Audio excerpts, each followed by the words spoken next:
Joining me now is Renee Simms, the niece of Lynette Dawson. Renee, thank you so much for joining us tonight. I can imagine you're completely spent. Such an emotional day. How are you guys feeling at the moment?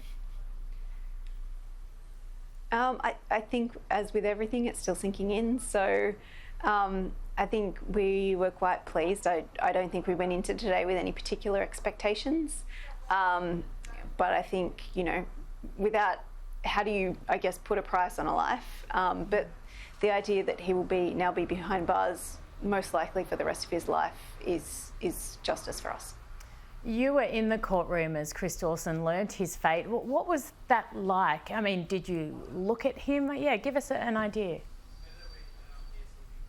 Yeah, I particularly during the court case and when the verdict was read out, and today as well, I like to watch him just to see what his reaction is. And today there was nothing, absolutely nothing. He didn't react at all.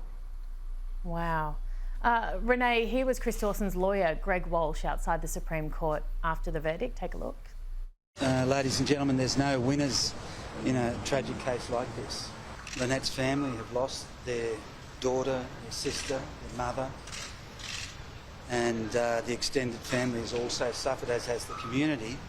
The murder of a loving and caring mother and wife is clearly an extremely serious crime.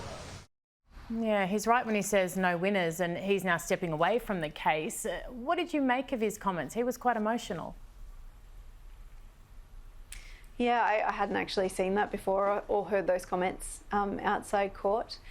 He did approach us a couple of times during the procedure, during the court process, and did talk to us and sort of, I guess, pass on his sympathies. He's right, there are no winners here. We don't get Lynn back from a guilty verdict, and Chris now will spend likely the rest of his life in jail. So there's absolutely no winners. Do you feel a sense of closure? Like, what does life look like now for you and the rest of your family? I don't know. The word closure is really interesting around this. I don't think that you ever get closure from something like this. But, it's definitely the end of a chapter. We're all really just hoping we can go ahead and live a quiet life. And as much as the media has been amazing with us, we would really like to not have to see cameras too often anymore. But yeah, it's definitely been a wild ride, and you guys have all been along with us, so we're really grateful for that. No, we will not take that personally at all, I promise you. I just want to end by asking you, I know it's been such a long process, you just alluded to that then. As a judge remarked today, Lynn's body has never been found. We know the New South Wales government has now changed the parole laws to no body, no parole. Are you hopeful? Do you still hold any hope that Chris Dawson may have a change of heart and give you something more, or if you just put that to bed, you have to? I think it's incredibly unlikely. He's been given a non-parole period of 18 years, which means he'll be 92 by the time he's eligible for that.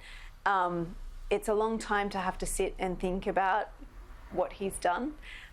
Maybe something will change within that 18 years. We will never know. But our main reason for fighting for that is not because we thought it would be of benefit to us. It's because we thought it would be of benefit to other people in the future. And we've already had at least 2 families come to us to let us know that this law will directly benefit them and mean that their families, the person who murdered someone in their family, will not be let out before their complete sentence has ended.